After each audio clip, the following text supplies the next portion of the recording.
ಬನ್ನಿ ಇವತ್ತು ಒಂದು ಕಥೆಯನ್ನ ನೋಡೋಣ. ಯಾಜಕತ್ವ ಅಂದ್ರೆ ಪೌರೋಹಿತ್ಯ ಅನ್ನೋ ಒಂದು ವ್ಯವಸ್ಥೆ ಹೇಗೆ ಹುಟ್ಕೊಳ್ತು ಅನ್ನೋದ್ರ ಬಗ್ಗೆ. ಆದ್ರೆ ಕೇಳಿ, ಇದು ಬರೀ ಹುಟ್ಟಿನ ಕಥೆ ಅಷ್ಟೇ ಅಲ್ಲ. ಆ ವ್ಯವಸ್ಥೆಯ ಮೊದಲ ಪರೀಕ್ಷೆಯಲ್ಲೇ ಎದುರಾದ ಒಂದು ಭಯಾನಕ ದುರಂತದ ಕಥೆ ಕೂಡ ಹೌದು. ಒಂದು ಕ್ಷಣ ಆ ದೃಶ್ಯವನ್ನ ಕಲ್ಪನೆ ಮಾಡ್ಕೊಳ್ಳಿ. ವಿಶಾಲವಾದ ಸೀನಾಯ್ ಮರುಭೂಮಿ. ದೊಡ್ಡ ಪರ್ವತದ ಕೆಳಗೆ ಇಡೀ ಇಸ್ರಾಯೇಲಿಯ ಜನಾಂಗವೇ ಬೀಡುಬಿಟ್ಟಿದೆ. ಅವರ ಮಧ್ಯೆ ಹೊಚ್ಚು ಹೊಸದಾಗಿ ಕಟ್ಟಿದ ಹೊಳೆಯುವ ಒಂದು ಪವಿತ್ರ ಗುಡಾರ. ಇದು ಸುಮ್ಮನೆ ಒಂದು ಸಾಮಾನ್ಯ ದಿನ ಆಗಿರ್ಲಿಲ್ಲ. ಆಕಾಶದಲ್ಲಿ ಗುಡುಗು, ದೈವಿಕ ಪ್ರಕಟಣೆಗಳು, ವಾತಾವರಣವೇ ತುಂಬ ಗಂಭೀರವಾಗಿತ್ತು. ಹಾಗೆ ಪವಿತ್ರ ಗುಡಾರವಂತೂ ಸಿದ್ಧವಾಯಿತು. ಈಗ ಮುಂದೇನೋ? ಅದರಲ್ಲಿ ಸೇವೆ ಮಾಡೋರ್ಯಾರೋ ಅಲ್ವಾ? ಇದಕ್ಕಾಗಿಯೇ ಯಾಜಕರನ್ನು ಅಂದ್ರೆ ಪುರೋಹಿತರನ್ನು ನೇಮಿಸಬೇಕಿತ್ತು. ಈ ಆಜ್ಞೆ ಬಂದಿದ್ದು ಬೇರೆ ಯಾರಿಂದಲೂ ಅಲ್ಲ, ನೇರವಾಗಿ ದೇವರಿಂದ, ಮೋಶೆಯ ಮೂಲಕ. ಸರಿ, ಈ ಕಥೆಯಲ್ಲಿ ಬರುವ ಮುಖ್ಯ ಪಾತ್ರಗಳನ್ನೊಮ್ಮೆ ನೋಡೋಣ. ಮೊದಲು ಮೋಶೆ, ಇಡೀ ಜನಾಂಗದ ಪ್ರಶ್ನಾತೀತ ನಾಯಕ. ಆಮೇಲೆ ಅವನ ಅಣ್ಣ ಆರೋನ, ಇವರೇ ಮೊದಲ ಮಹಾಯಾಜಕರಾಗಿ ಆಯ್ಕೆಯಾದವರು.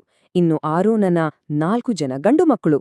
ಇವರಲ್ಲೇ ಹಿರಿಯರಾದ ನಾದಾಬ್ ಮತ್ತು ಅಬಿಹು, ಇವರೇ ನೋಡಿ ಈ ಕಥೆಯ ದುರಂತದ ಕೇಂದ್ರಬಿಂದುಗಳು. ನೋಡಿ, ಯಾಜಕರಾಗೋದು ಅಂದ್ರೆ ಸುಮ್ಮನೆ ಒಂದು ಕೆಲ್ಸಕ್ಕೆ ಸೇರ್ಕೊಂಡ ಹಾಗಲ್ಲ. ಅದೊಂದು ದೊಡ್ಡ ಪ್ರಕ್ರಿಯೆ. ಬರೋಬ್ಬರಿ 7 ದಿನಗಳ ಕಾಲ ನಡೆಯುವ ಒಂದು ವಿಶೇಷವಾದ ಪ್ರತಿಷ್ಠಾಪನಾ ವಿಧಿ. ಇದು ಕೇವಲ ಒಂದು ಸಮಾರಂಭ ಅಂತ ಅಂದ್ಕೋಬೇಡಿ. ಇದೊಂದು ರೀತಿ ದೇವರ ಸೇವೆಗೆ ಸಂಪೂರ್ಣವಾಗಿ ಸಿದ್ಧವಾಗುವ ಒಂದು ಪವಿತ್ರ ಪ್ರಯಾಣವೇ ಆಗಿತ್ತು. ಈ ಪ್ರತಿಷ್ಠಾಪನೆ ಇದೆಯಲ್ಲ, ಇದರಲ್ಲಿ 4 ಮುಖ್ಯ ಹಂತಗಳಿದ್ವು. ಮೊದಲನೇದಾಗಿ ಶುದ್ಧೀಕರಣಕ್ಕಾಗಿ ಸ್ನಾನ, ಆಮೇಲೆ ಅವರ ಪವಿತ್ರ ಜವಾಬ್ದಾರಿಯನ್ನ ಸಂಕೇತಿಸೋಕೆ ವಿಶೇಷವಾದ ವಸ್ತ್ರಗಳು, ಮೂರನೇದು ದೈವಿಕ ಆಶೀರ್ವಾದದ ಸಂಕೇತವಾಗಿ ಅಭಿಷೇಕ, ಕೊನೆಯದಾಗಿ ಸಮರ್ಪಣೆ ಮತ್ತು ಪ್ರಾಯಶ್ಚಿತ್ತಕ್ಕಾಗಿ ಯಜ್ಞಗಳು. ಈ ವಸ್ತ್ರಗಳು ಸುಮ್ಮನೆ ಅಲಂಕಾರಕ್ಕೆ ಇರಲಿಲ್ಲ, ಪ್ರತಿಯೊಂದಕ್ಕೂ ಒಂದೊಂದು ಆಳದ ಅರ್ಥವಿತ್ತು. ಉದಾಹರಣೆಗೆ, ಆರೋನನ ನಿಲುವಂಗಿಯ ಕೆಳಗೆ ಕಟ್ಟಿದ್ದ ಚಿನ್ನದ ಗಂಟೆಗಳ ಶಬ್ದ ಅವನು ಪವಿತ್ರ ಸ್ಥಳದೊಳಗೆ ಓಡಾಡುವಾಗ ಕೇಳಿಬರ್ಬೇಕಿತ್ತು. ಅದು ಅವನು ಜೀವಂತವಾಗಿದ್ದಾನೆ ಅನ್ನೋದಕ್ಕೆ ಸಂಕೇತ. ಅವನ ತಲೆಯ ಮೇಲಿದ್ದ ಮುಂಡಾಸದ ಮೇಲಿನ ಚಿನ್ನದ ತಗಡಿನ ಮೇಲೆ ದೇವರಿಗೆ ಪವಿತ್ರ ಅಂತ ಬರ್ದಿತ್ತು. ಅವರ ಜೀವನದ ಉದ್ದೇಶವೇ ಅದಾಗಿತ್ತು. ಇನ್ನು ಅಭಿಷೇಕ ತೈಲವಿದೆಯಲ್ಲ, ಅದು ತುಂಬನೇ ವಿಶೇಷವಾಗಿತ್ತು. ರಕ್ತಬೋಳ, ದಾಲ್ಚೀನಿಯಂತಹ ಸುಗಂಧ ದ್ರವ್ಯಗಳನ್ನ ಸೇರಿಸಿ ಮಾಡಿದ ಪವಿತ್ರವಾದ ಎಣ್ಣೆ. ಇದನ್ನ ಆರೋಣನ ತಲೆಯ ಮೇಲೆ ಧಾರಾಳವಾಗಿ ಸುರಿಯಲಾಗುತ್ತೆ. ಇದು ದೇವರ ಆಶೀರ್ವಾದ ಮತ್ತು ಆತ್ಮ ಅವನ ಮೇಲೆ ಸುರಿಯುತ್ತಿದೆ ಅನ್ನುದನ್ನ ಸಂಕೇತ. ಆತನನ್ನು ಆ ಸೇವೆಗಾಗಿ ಪ್ರತ್ಯೇಕಿಸಲಾಗಿದೆ ಅಂತ ತೋರಿಸುತ್ತೆ. ಈ ಭಾಗವಂತೂ ತುಂಬಾನೇ ಆಸಕ್ತಿದಾಯಕವಾಗಿದೆ. ಯಜ್ಞ ಮಾಡಿನ ಟಗರಿನ ರಕ್ತವನ್ನ ಯಾಜಕರ ಬಲಕಿವಿ, ಬಲಗೈ ಹೆಬ್ಬೆರಳು ಮತ್ತು ಬಲಗಾಲಿನ ಹೆಬ್ಬೆರಳಿಗೆ ಹಚ್ಚಲಾಗುತ್ತೆ. ಯಾಕೆ ಹೀಗೆ? ಅದರ ಅರ್ಥ ಇಷ್ಟೇ: ದೇವರ ಮಾತನ್ನು ಕೇಳಲು ಕಿವಿ, ದೇವರ ಕೆಲಸ ಮಾಡಲು ಕೈ ಮತ್ತು ದೇವರ ದಾರಿಯಲ್ಲಿ ನಡೆಯಲು ಕಾಲು. ಅಂದ್ರೆ ಅವರ ಇಡೀ ದೇಹವೇ ದೇವರಿಗೆ ಸಮರ್ಪಿತ. 7 ದಿನಗಳ ಈ ಎಲ್ಲ ಕಠಿಣ ವಿಧಿಗಳು ಮುಗಿದ್ವು. 8ನೇ ದಿನ ಒಂದು ಅದ್ಭುತವೇ ನಡೆದೋಯ್ತು. ಎಲ್ಲರೂ ನೋಡ್ತಾ ಇರೋ ಹಾಗೆ ಆಕಾಶದಿಂದ ಅಂದ್ರೆ ದೇವರ ಸನ್ನಿಧಿಯಿಂದ ಬೆಂಕಿ ಇಳಿದು ಬಂದು ಯಜ್ಞ ವೇದಿಕೆಯ ಮೇಲಿದ್ದ ಅರ್ಪಣೆಯನ್ನ ಸಂಪೂರ್ಣವಾಗಿ ಸುಟ್ಟು ಹಾಕಿತು. ಇದು ದೇವರೇ ನೇರವಾಗಿ ನೀಡಿದ ಒಪ್ಪಿಗೆಯ ಮುದ್ರೆ. ಜನರೆಲ್ಲರೂ ಇದನ್ನ ನೋಡಿ ಆಶ್ಚರ್ಯ ಮತ್ತು ಸಂತೋಷದಿಂದ ಜಯಘೋಷ ಮಾಡಿದ್ರು. ಆದ್ರೆ ಆ ಸಂಭ್ರಮ, ಆ ಸಂತೋಷ ಹೆಚ್ಚು ಹೊತ್ತು ಉಳಿಯಲಿಲ್ಲ. ಎಲ್ಲರೂ ಖುಷಿಯಲ್ಲಿ ತೇಲ್ತಿದ್ದ ಆ ಕ್ಷಣದಲ್ಲೇ ಎಲ್ಲವೂ ತಲೆ ಕೆಳಗಾಯಿತು. ಆ ಸಂಭ್ರಮವೇ ಒಂದು ಭಯಾನಕ ದುರಂತಕ್ಕೆ ದಾರಿ ಮಾಡಿಕೊಡ್ತು. ಈ ದುರಂತದ ಕೇಂದ್ರಬಿಂದು ಬೇರೆಯಾರೂ ಅಲ್ಲ, ಆರೋಣನ 2 ಹಿರಿಯ ಮಕ್ಕಳೇ, ನಾದಾಬ್ ಮತ್ತು ಅಬಿಹು. ಅವರ ಒಂದು ತಪ್ಪು, ಒಂದು ಅವಿಧೇಯತೆ ಎಲ್ಲವನ್ನೂ ಬದಲಿಸ್ಬಿಟ್ಟು. ಅವರು ಯಾಕೆ ಹಾಗೆ ಮಾಡಿದ್ರು? ಅವರ ಉದ್ದೇಶವಾದರೂ ಏನಿತ್ತು? ಅದು ದೇವರನ್ನೇ ಮೀರಿಸುವ ದುರಹಂಕಾರವೇ ಅಥವಾ ದೇವರನ್ನು ಮೆಚ್ಚಿಸಬೇಕು ಅನ್ನೋ ಜ್ಞಾನವಿಲ್ಲದ ಅತಿಯಾದ ಉತ್ಸಾಹವೇ? ಕಾರಣ ಏನೇ ಇರಲಿ, ಅವರ ಕೆಲಸ ಪವಿತ್ರತೆಯ ಗಡಿಯನ್ನ ಮೀರಿತು ಮತ್ತು ಅದು ದುರಂತಕ್ಕೆ ಕಾರಣವಾಯಿತು. ಅವರು ಮಾಡಿದ ಮಹಾಪರಾಧ ಇದು. ಅವರು ದೇವರಿಗೆ ಅನಧಿಕೃತ ಬೆಂಕಿಯನ್ನು ಅರ್ಪಿಸಿದ್ರು. ಕೇಳೋದಕ್ಕೆ ಇದೇನಪ್ಪಾ ಇಷ್ಟು ದೊಡ್ಡ ವಿಷಯನ ಅಂತ ಅನ್ಸ್ಬಹುದು. ಆದರೆ ದೇವರ ಸನ್ನಿಧಿಯಲ್ಲಿ ಇದರ ಪರಿಣಾಮ ತುಂಬಾನೇ ಭಯಾನಕವಾಗಿತ್ತು. ಹಾಕಿದ್ರೆ ಈ ಅನಧಿಕೃತ ಬೆಂಕಿ ಅಂದ್ರೇನು? ವ್ಯತ್ಯಾಸ ತುಂಬಾನೇ ಸರಳ, ಆದ್ರೆ ಅಷ್ಟೇ ಮುಖ್ಯವಾದದ್ದು.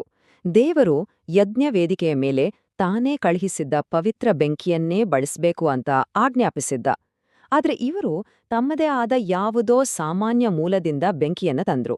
ಇದು ದೇವರ ಆಜ್ಞೆಯನ್ನ ನೇರವಾಗಿ ಮೀರಿ ನಡೆದ ಹಾಗಾಯಿತು. ಇದು ಗೌರವದ ಬದಲು ಅಹಂಕಾರವನ್ನ ತೋರಿಸುವ ಕ್ರಿಯೆಯಾಗಿತ್ತು. ತಮ್ಮದೇ ಆದ ದಾರಿಯಲ್ಲಿ ನಡೆಯುವ ಈ ಅಹಂಕಾರದ ಕೆಲಸಕ್ಕೆ ಶಿಕ್ಷೆ ತಕ್ಷಣವೇ ಸಿಕ್ಕಿತು, ಮತ್ತು ಆ ಶಿಕ್ಷೆ ಅತ್ಯಂತ ಭಯಾನಕವಾಗಿತ್ತು. ಪವಿತ್ರ ಸ್ಥಳದಲ್ಲಿ ದೇವರ ಆಜ್ಞೆಯನ್ನ ಮೀರಿದ್ರೆ ತೆರಬೇಕಾದ ಬೆಲೆ ಎಷ್ಟಿತ್ತು ಅನ್ನೋದನ್ನ ಈಗ ನೋಡೋಣ. ನೋಡಿ, ಕೆಲವೇ ಕ್ಷಣಗಳ ಹಿಂದೆ ಯಾವ ದೈವಿಕ ಬೆಂಕಿ ದೇವರ ಸ್ವೀಕಾರವನ್ನು ಸೂಚಿಸಿತ್ತೋ ಅದೇ ಬೆಂಕಿಯೇ ಈಗ ತೀರ್ಪಾಗಿ ಬಂತು. ದೇವರ ಸನ್ನಿಧಿಯಿಂದ ಬೆಂಕಿ ಹೊರಟು ಅಲ್ಲೇ ಆ ಕ್ಷಣದಲ್ಲೇ ನಾದಾಬ್ ಮತ್ತು ಅಬಿಹೂರನ್ನ ದಹಿಸಿ ಹಾಕಿತು. ಆ ಘಟನೆ ಅಷ್ಟು ಹಠಾದಾವಿತ್ತು, ಅಷ್ಟು ನಿರ್ಣಾಯಕವಾಗಿತ್ತು. ಆಗ ಮೋಶೆ ಈ ಭಯಾನಕ ಘಟನೆಯ ಹಿಂದಿನ ದೈವಿಕ ಸತ್ಯವನ್ನು ವಿವರಿಸಿದನು.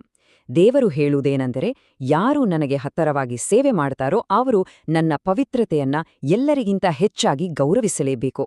ದೇವರಿಗೆ ಹತ್ತಿರವಿರುವುದು ಒಂದು ದೊಡ್ಡ ಗೌರವ ನಿಜ, ಆದರೆ ಅದೊಂದು ದೊಡ್ಡ ಜವಾಬ್ದಾರಿಯೂ ಹೌದು. ಆ ದೃಶ್ಯವನ್ನೊಮ್ಮೆ ಊಹಿಸಿಕೊಳ್ಳಿ. ತನ್ನ ಕಣ್ಣು ಮುಂದೆಯೇ 2 ಮಕ್ಕಳನ್ನು ಕಳೆದುಕೊಂಡ ತಂದೆ ಆರೋನ್ ಬೂದಿಗಟ್ಟಿದ ಮುಖದೊಂದಿಗೆ ಒಂದೇ ಒಂದು ಶಬ್ದವನ್ನೂ ಆಡದೆ ಮೌನವಾಗಿ ನಿಂತಿದ್ದ. ಅಳುವುದಕ್ಕೂ ಅವರಿಗೆ ಅನುಮತಿ ಇರಲಿಲ್ಲ. ಯಾಕೆಂದರೆ ದೇವರ ಸೇವೆ ವೈಯಕ್ತಿಕ ದುಃಖಕ್ಕಿಂತ ದೊಡ್ಡದು, ಅದು ಯಾವ ಕಾರಣಕ್ಕೂ ನಿಲ್ಲಬಾರದು.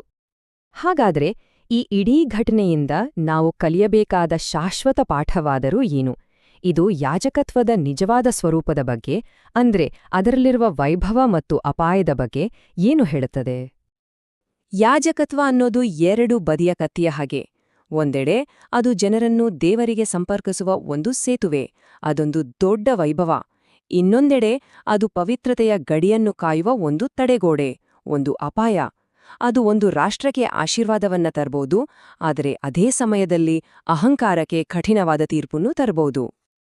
ಕೊನೆಗೆ ನಾದಾಬ್ ಮತ್ತು ಅಬೀಹು ಅವರ ಕಥೆ ಇಸ್ರಾಯೇಲಿಯರಿಗೆ ಒಂದು ಮರೆಯಲಾಗದ ಎಚ್ಚರಿಕೆಯ ಪಾಠವಾಯಿತು. ನಿಜವಾದ ಪವಿತ್ರತೆ ಅನ್ನೋದು ಕೇವಲ ಧರಿಸುವ ವಸ್ತ್ರಗಳಿಂದಾಗಲಿ ಮಾಡುವ ವಿಧಿಗಳಿಂದಾಗಲಿ ಬರೋದಿಲ್ಲ. ಬದಲಿಗೆ ದೇವರಿಗೆ ಸಂಪೂರ್ಣವಾಗಿ ಶರಣಾದ ವಿಧೇಯತೆಯುಳ್ಳ ಹೃದಯದಿಂದ ಬರುತ್ತದೆ ಎಂಬುದನ್ನು ಆ ದುರಂತ ಕಲಿಸಿಕೊಟ್ಟಿತು. ಕೊನೆಯದಾಗಿ ಈ ಪುರಾತನ ಕಥೆ ನಮ್ಮನ್ನು ಇವತ್ತಿಗೂ ಕಾಡುವ ಒಂದು ಪ್ರಶ್ನೆಯೊಂದಿಗೆ ಬಿಟ್ಟು ಹೋಗುತ್ತದೆ. ನಮ್ಮ ಭಕ್ತಿ ಮತ್ತು ಉತ್ಸಾಹ ಎಲ್ಲಿಯವರೆಗೆ ಗೌರವಯುತ ಆರಾಧನೆಯಾಗಿರುತ್ತದೆ, ಮತ್ತು ಅದು ಯಾವಾಗ ಅಪಾಯಕಾರಿಯಾದ ಅಹಂಕಾರದ ಗಡಿಯನ್ನು ದಾಟುತ್ತದೆ? ಈ ಸೂಕ್ಷ್ಮವಾದ ಗೆರೆಯನ್ನು ಗುರುತಿಸುವುದು ಹೇಗೆ? ಇದರ ಬಗ್ಗೆ ಯೋಚಿಸಿ.